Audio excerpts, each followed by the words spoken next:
একটা প্রশ্ন খুবই কষ্টের। ভালো মানুষই কেন বেশি কষ্ট পায়, বেশি কাঁদে, বেশি সহ্য করে, বেশি হারায়? যারা কারো ক্ষতি করে না, যারা মন থেকে ভালো থাকতে চায়, তারাই কেন বেশি আঘাত পায়?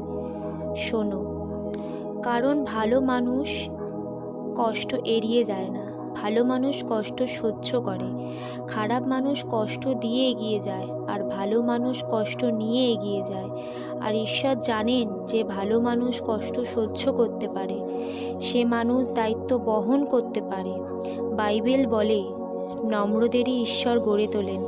ভালো মানুষকে কখনো ঈশ্বর ভাঙেন না, বরং তৈরি করেন। আর সেই তৈরির পথ সবসময় আরামদায়ক হয় না। তাই যদি তুমি ভালো হয়েও কষ্ট পাও, তাহলে মনে রেখো, তুমি শাস্তি পাচ্ছ না, তুমি প্রস্তুত হচ্ছে, তোমাকে প্রস্তুত করা হচ্ছে।